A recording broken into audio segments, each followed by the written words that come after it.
Welcome to the Contractor Success Forum. Today we're going to be discussing how to find profitable projects. The Contractor Success Forum discusses financial strategies for running a more profitable, successful construction business. Stephen, I was listening to our podcast this morning. I just got last week's. And did you know, Wade and I talked about this last week, did you know that when you're looking at that podcast, you can touch your finger on that thing and you pull it up? And what's right below there when you do that, Stephen? I give up. Show notes. There are show notes down there. For years, I didn't know they were down there. All that valuable information with our information and all the great extra resources you could be getting about our shows. It's so cool. And one more thing I was so excited about. Wade knows this because we talked about it last time. Do you know what else is down there? There's this little box and it has a little arrow up there. And do you know what that does? I'm stumped. It shares it. You can share that with your best friends or your best contractors. And sometimes it depends on whether you're on Spotify, because I listen on Spotify and I saw it, and you can just share it just right there. And boom, the text message comes up. Just send it right there to you. Or I was looking on iTunes, you can do that, and there are three little dots right there. All you gotta do is hit those three little dots. You don't even have to scroll down, and boom, and then you can share. But anyway, I was so excited about that. I'm sorry I had to do that. I know. I was actually going to ask you about your fishing trip. How was that? It was fun. We caught a few. I caught a few. We had a good time. We rented some boats and floated up and down the river and spent a lot of time just chillaxing and hanging. All right. Well, cool. Well, now you're back with the great three long-term construction industry professionals. That's us. So first we have Stephen Brown, a construction bond agent with McDaniel Whitley Bonding and Insurance Agency with over 30 years of experience underwriting and placing bonds for you as contractors.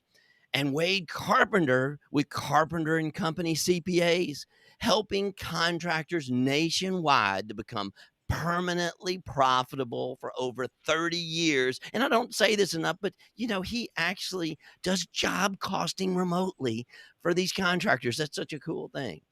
And then me. I'm Rob Williams, your profit strategist with Iron Gate Entrepreneurial Support Systems, driving profit in contractors' businesses with decades of vertical integration as a contractor, a manufacturer, an aviator, and a financial strategist in the construction industry. Whoa! So today we're going to talk about finding profitable projects. Man, that's so valuable. What does that mean to you guys? I saw a photograph once. It's out there, and it's a boat.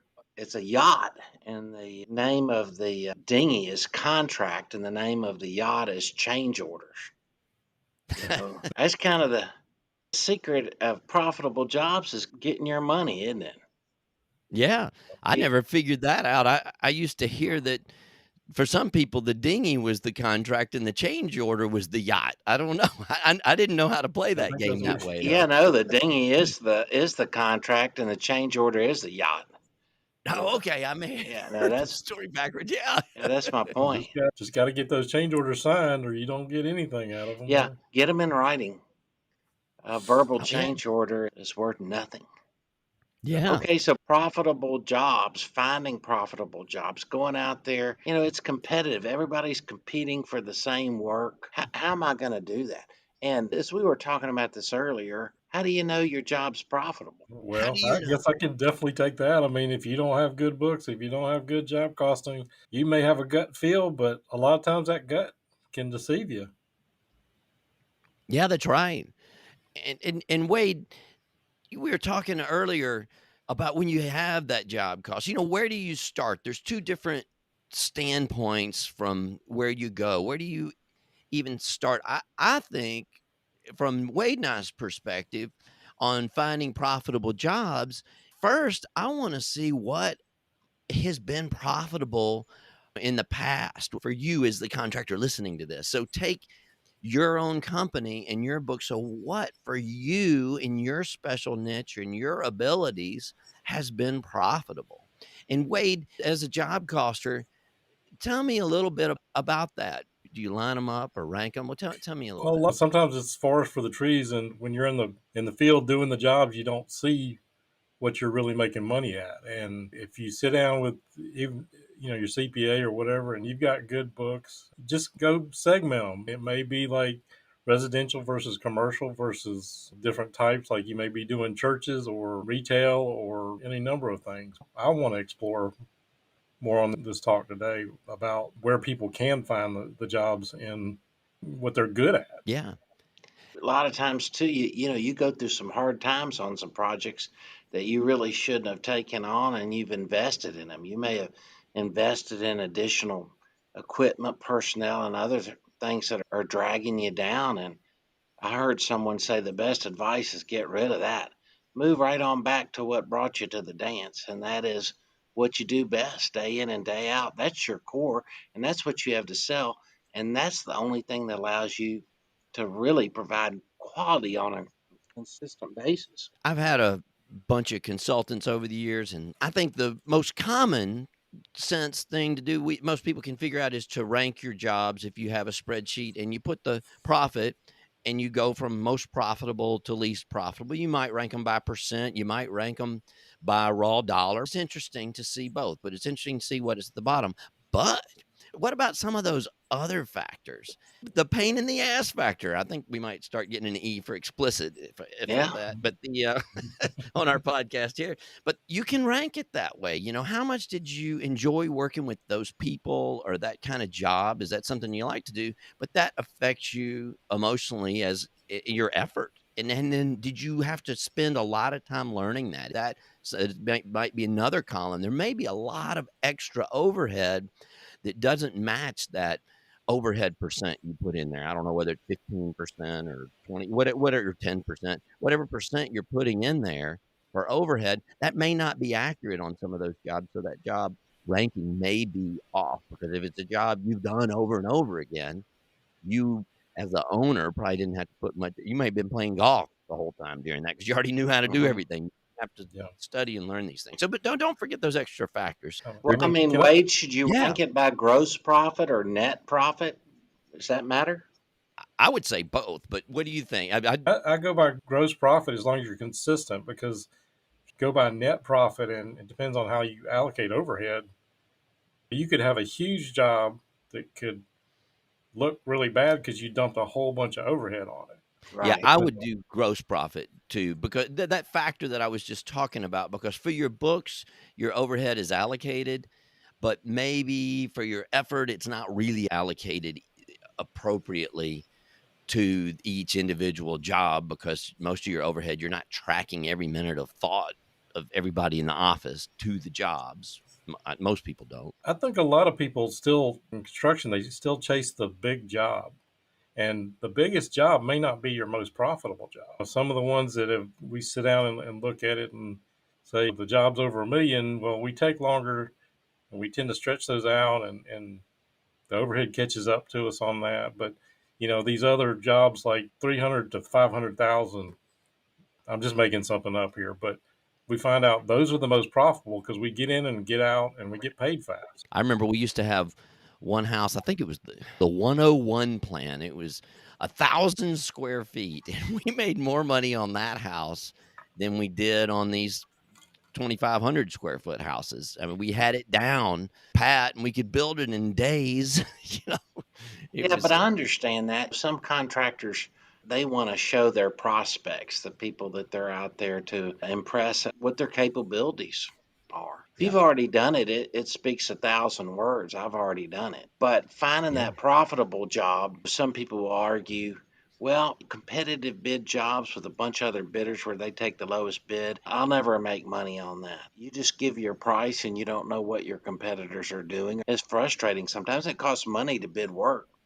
But at the same time, getting in there and developing your relationships, finding out, making sure you know everything that's going on in your operating territory, and finding jobs that are out to bid from subscription services like Dodge. CDC, your local builders exchanges, stuff posted on federal websites for federal work, and your local municipalities, in your region. What do they have coming out to bid? And another thing is a lot of successful contractors and subcontractors develop a relationship with architects and engineers. If you're going to Yeah. bid a job, their information's right on the cover of the bid specs.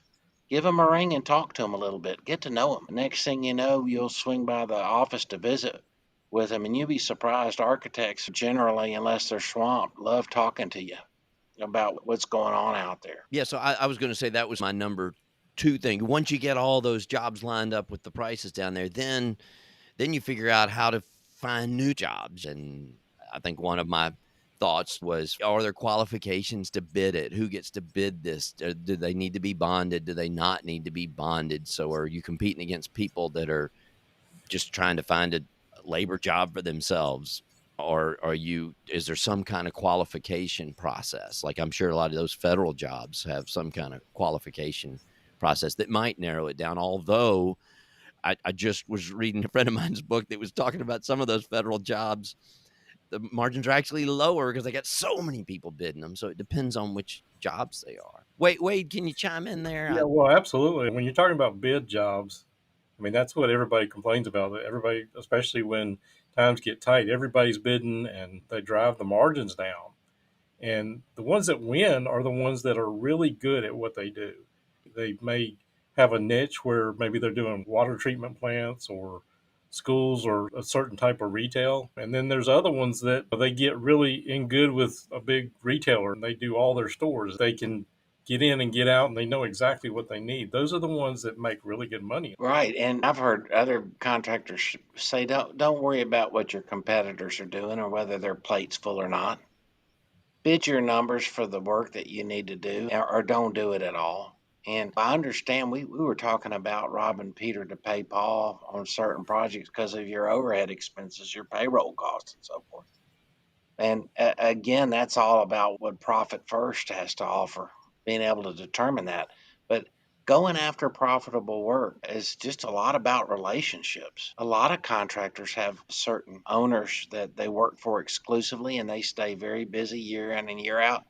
And they quote their profits on there, and it's done. Then there's construction managers that are predominantly concerned that you keep it within budget, but that the work is quality work. It reflects on them if it's not.